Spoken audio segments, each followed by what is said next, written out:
নাহমাদুহু ওয়া নুসাল্লি আলা রাসূলিহিল কারীম আম্মা বা'দ আসসালামু আলাইকুম ওয়া রাহমাতুল্লাহি ওয়া বারাকাতুহু। আমাদের দেশের যাদেরকে আমরা বলি দিন প্রচারক এবং আমরা মনে করি যে ইসলামের প্রচারের দায়িত্ব আলেম সমাজকে দিয়ে দেওয়া হয়েছে, যখন কারো সামনে আমরা সহিহ আকীদার বিষয়ে কোনো কথা বলি তখন তারা যখন সকল যুক্তিতে হেরে যায় তখন তারা একটি যুক্তি দাঁড় করায়, এত বড় বড় আলেম তারা কি কম বোঝে? এরকম একজন বড় আলেম বাংলাদেশের ছোট্ট একটি বক্তব্যতে কতগুলো মিথ্যা কথা বলছেন তা আপনাদের সামনে তুলে ধরার চেষ্টা করছি। শুনুন তার বক্তব্যের অংশ বিশেষ। আহলে হাদিস নামধারীরা যারা বিভিন্ন দলে বিভক্ত, যারা বিভিন্ন এলাকায়, কোন কোন এলাকায় জমিয়তে আহলে হাদিস আন্দোলন নামে আছে, কোন কোন এলাকায় সুব্বানে আহলে হাদিস নামে আছে, এরকম বিভিন্ন দলে বিভক্ত এই আহলে হাদিসরা আমাদের দেশের যুব সমাজকে, বিশেষ করে যারা নামাজ পড়তেছেন, রোজা রাখতেছেন, দিনদার, বলতে গেলে এই দলের মৌলিক টার্গেট হচ্ছে দিনদার ব্যক্তিরা। আমরা আমাদের নিজেদের অভিজ্ঞতায় দেখতে পেয়েছি যে একজন বেনামাজির পিছনে তাদের কোনো মেহনত হয় না। তাদের মৌলিক মেহনত হয় হচ্ছে যারা নামাজ পড়তেছে। যে নামাজ পড়তেছে তাকে গিয়ে বলবে যে তোমার নামাজ হানাফি নামাজ হচ্ছে, তুমি মুহাম্মদী নামাজ পড়ো না। প্রিয় মুসলিম ভাইরা, আমাদের এই বক্তার বক্তব্যটি কতটুকু সঠিক এটি আপনাকে অনুরোধ করব একটু ভেবে দেখার জন্য। এরা এই সমস্ত, উনি যে বক্তব্যটি দিলেন, আহলে হাদিসদের নাম ধরে বলতেছেন যে তারা বেনামাজিদেরকে নামাজের দিকে ডাকে না, বরঞ্চ যারা নামাজ পড়ে তাদেরকে ভুল ধরতে চায়। কথাটা কতটুকু ঠিক আপনি আপনার অভিজ্ঞতা থেকে প্রমাণ করবেন। কিন্তু উনি ওনার অভিজ্ঞতাতে দেখেছেন যে আহলে হাদিসরা বেনামাজিদেরকে কিছু বলে না, নামাজের জন্য ডাকে না। কিন্তু আমি আমার অভিজ্ঞতায় দেখেছি বাংলাদেশের এই সমস্ত আলেমরা বাংলাদেশে প্রকাশ্যে মার্কেটে, পার্কে জিনা ব্যভিচার হচ্ছে, তাদের বিরুদ্ধে এই সমস্ত আলেমদের কোনো কথা না থাকলেও মসজিদে মহিলারা যাবে, তাদের বিরুদ্ধে প্রচন্ড ভাবে কথা রয়েছে এই সমস্ত আলেমদের। আমাদের বাংলাদেশে কবর, মাজার, পূজা, পীর, ব্যবসা, বাণিজ্য, ইসলামের নামে কত কিছু হচ্ছে, তাদের বিরুদ্ধে কোনো কথা না থাকলেও যারা কোরআন এবং হাদিসের কথা বলে, বিশেষ করে আহলে হাদিসদের বিরুদ্ধে কথা বলার জন্য এই সমস্ত আলেমরা উঠে পড়ে লেগে আছে। একটু খতিয়ে দেখুন প্রিয় মুসলিম ভাই বোনেরা, এরা প্রকাশ্যে যখন যেখানে গান হয়, সারা রাত্রি মাইকে গান বাজানো হয়, খাজা বাবার নাম করে কোন দরগা মাজারে যখন সারা রাত মাইকে গান বাজিয়ে সকালে তবারকের নামে খিচুড়ি বিতরণ করা হয়, তাদের বিরুদ্ধে এই সমস্ত আলেমরা কোনো কথা বলে পাবেন ইউটিউবে তাদের কোনো বক্তব্য? তারা শুধুমাত্র নাম ধরে ধরে আহলে হাদিসদের কি তাদের শত্রু মনে করে তাদের কাছ থেকে নিজেদের ব্যবসা বাণিজ্য ঠিক রাখার জন্য। কোন ব্যবসা? ধর্মীয় ব্যবসা। যে ধর্ম পালন করতে গিয়ে টাকা উপার্জন করা যায়, এরকম একটি নতুন ধর্ম বহাল তবিয়তে রাখার উদ্দেশ্যেই তারা আহলে হাদিসদের বিরুদ্ধে কথা বলে। কারণ আহলে হাদিসরা যে সমস্ত কথা বলে, কোরআন এবং হাদিসের কথা বলে, সেই কথাগুলো যদি বাস্তবায়ন হয়ে যায় তাহলে আমাদের দেশের ধর্ম ব্যবসায়ীদের ধর্ম ব্যবসা বন্ধ হয়ে যাবে, সাধারণ মুসলমানেরা ইবাদত করা শুরু করবে। এটি তারা বরদাস্ত করতে পারছে না। এবার শুনুন আগের বক্তব্যটুকু। কিন্তু একজন বেনামাজি কি এই কথা বলবে না যে তুমি যে নামাজ পড়তেছো না এই জন্য তুমি দীর্ঘদিন জাহান্নামে জ্বলবে? তাকে দাওয়াত দিয়ে নামাজের দিকে আনা হয় না, বরং যিনি নামাজ পড়তেছে তার মনের মধ্যে নানা প্রকার ওয়াসওয়াসা সৃষ্টি করা হয় যে তুমি রফায়েদাইন করো না, তোমার নামাজ হয় না, তুমি আমিন বিল জেহের, জোরে আমিন বলো না, তোমার নামাজ হয় না। জি, ওনার মিথ্যাচারের প্রথম পর্ব সেটি হচ্ছে যে উনি বললেন যে আহলে হাদিসরা শুধু যারা নামাজ পড়ে তাদেরকে দাওয়াত দেয়। এই কথাটি সম্পূর্ণ ভিত্তিহীন এবং মিথ্যা। আমাদের হানাফি মাযহাব থেকে যে সমস্ত ভাইয়েরা সহিহ আকীদার দাওয়াত গ্রহণ করছে আহলে হাদিসদের লোকদের মাধ্যমে, তাদের মধ্যে শতকরা 90% তরুণ, যারা ইতিপূর্বে নামাজ আদায় করতো না বা নামাজ পড়তো না, তারাই তাদের দাওয়াত গ্রহণ করে এবং এটি গ্রহণ করার পর থেকে তারা ধারাবাহিকভাবে নামাজ পড়ে। আর উনি বলছেন যে আহলে হাদিসরা বলে না যে নামাজ না পড়লে দীর্ঘদিন দুজকে থাকতে হবে। এটি বলবে কিভাবে? আহলে হাদিসরা বলে যে নামাজ না পড়ে সে কাফের। আমি আরেকবার রিপিট করছি, আহলে হাদিসরা বলে যে নামাজ না পড়ে সে মুসলমান না। এটি হচ্ছে আহলে হাদিসদের আকীদা। যে একেবারেই নামাজ পড়ে না সে, তার নাম মুসলমানের খাতায় নেই। আপনাদের মতো মানুষকে বোঝানো হয় না যে নামাজ না পড়লে কিছু শাস্তি দিয়ে জান্নাত দেওয়া হবে। আর তাই আহলে হাদিসরা এই কথা বলে না যে নামাজ না পড়লে কিছুদিন দোজখে থাকতে হবে। আহলে হাদিসরা বলে বেনামাজি কাফের। অতএব তোমাকে মানে পার্মানেন্টলি নামাজ পড়তে হবে, কোন অবস্থাতেই নামাজ মাপ নাই। তারপর ওনার তৃতীয় মিথ্যাচার হচ্ছে যে আহলে হাদিসরা মানুষকে বলে তুমি জোরে আমিন না বলার কারণে এবং রফালিয়া দাইন না করার কারণে তোমার নামাজ হয় না, এটা আহলে হাদিসরা বলে। মিথ্যা কথা বলছেন, স্পষ্ট মিথ্যা কথা বলছেন আমাদের এই আলেম সাহেব।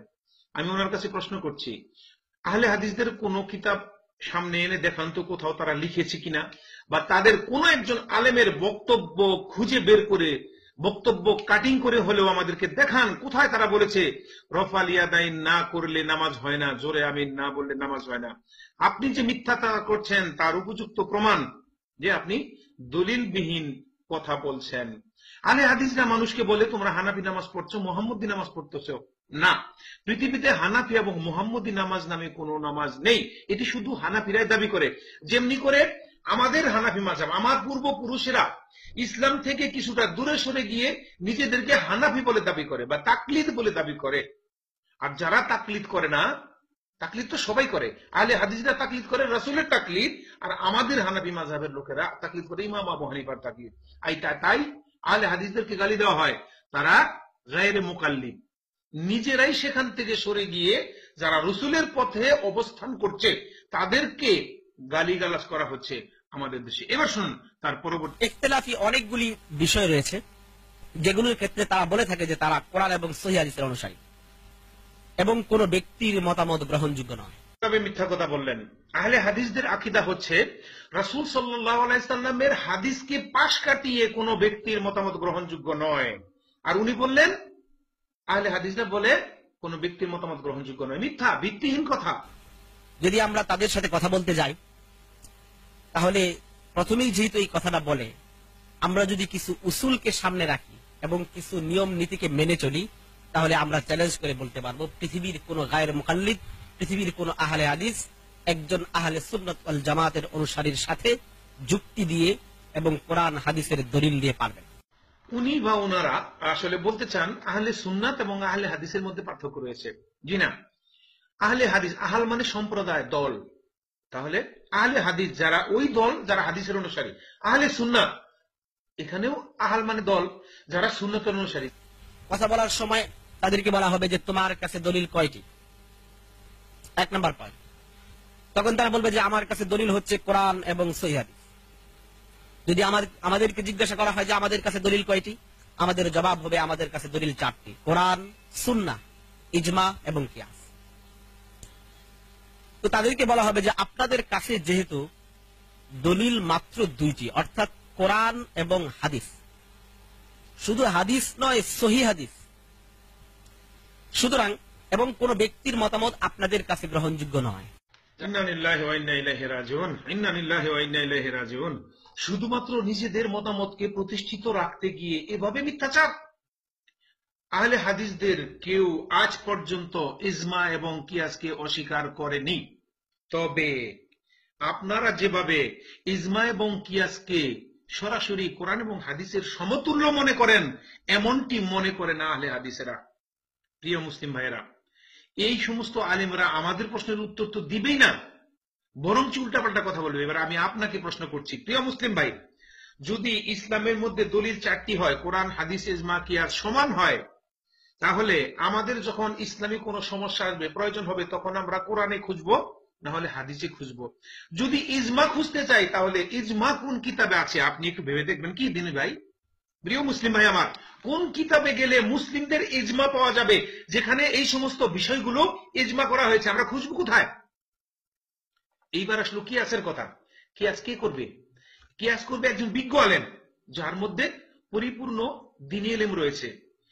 কিয়াস করবে ইমাম আবু হানিফা রাহমাতুল্লাহ থেকে নিয়ে ইমাম শাফি, ইমাম মালিক, ইমাম আহমদ বিন হাম্বল, ইমাম তাইমিয়া বিন বাজ রহমতুল্লাহ আলাই, শাইখ উসাইমিন রহমতুল্লাহ আলাই, আলবানী রহমতুল্লাহ আলাই, এই সমস্ত বড় বড় বিজ্ঞ দার্শনিক যারা, তারা কিয়াস করবে। আমাদের দেশের সরকারি মুফতি পাওয়া যায় যে ভালো করে কথা বলতে পারে না, যায় ভালো করে আরবি জানে না, তিনি কিয়াস করবেন, সেই কিয়াস মেনে নিবে না আহলে হাদিসরা। আর এর জন্যই এত বিরোধিতা আহলে হাদিসদের। যাই হোক, সবচেয়ে শেষ কথা হচ্ছে, আহলে হাদিসরা ইজমা কিয়াসকে অস্বীকার করে না। তারা ইজমা এবং কিয়াসকে অবশ্যই প্রাধান্য দেয়, তবে সেটি কোরআন হাদিসের মুখোমুখি না। আপনারা তাদের কথাগুলো প্রতিবাদ করতে গিয়ে তাদের সামনে তাদের নামে মিথ্যাচার করছেন। আহলে হাদিসরা ইজমা কিয়াস মানে না, ভুল কথা। আহলে হাদিসরা ইজমা কিয়াস মানে, তবে কোরআনের হাদিসের সমতুল্য মূল্যায়ন করে না। এতটুকুই আপনাদের এবং তাদের আকীদার মধ্যে পার্থক্য।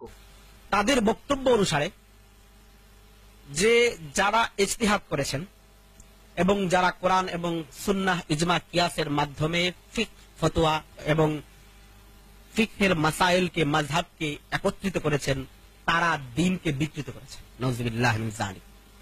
আল্লাহু ইয়াহদিক, আল্লাহু ইয়াহদিক। আল্লাহ যদি আপনাদেরকে হেদায়েত না করে তাহলে আপনারা হেদায়েত হবেন কোত্থেকে? তারা বলেছে যারা দ্বীনে গবেষণা করেছেন, ইজতিহাদ করেছেন, তারা ইসলামকে বিকৃত করেছেন। কোথায় বলেছে? কে বলেছে? আপনি মিথ্যা কথা বলছেন। তাদের কাছে আমি পড়েছি, ওই সমস্ত আলেমদের কাছে আমি পড়েছি, আমি শিখেছি, তারা আমাকে শিখিয়েছে যে ইসলামের মধ্যে এমন কিছু বিষয়বস্তু রয়েছে যেগুলো ইখতিলাফি, আর এই ইখতিলাফি বিষয়গুলোতে মুস্তাহিদগণ মতবাদ দিবেন। তারা তাদের মতবাদ যদি সঠিক হয় তাহলে তারা দুটি সওয়াব পাবেন, আর যদি তাদের মতবাদ ভুলও হয় তাহলেও তারা একটি ভুল পাবেন, তারা গুনাহগার হবেন না। তারা মুস্তাহিদকে অস্বীকার করলো কোথায়? আপনি কোথায় পেলেন? আপনি মিথ্যা কথা বলছেন।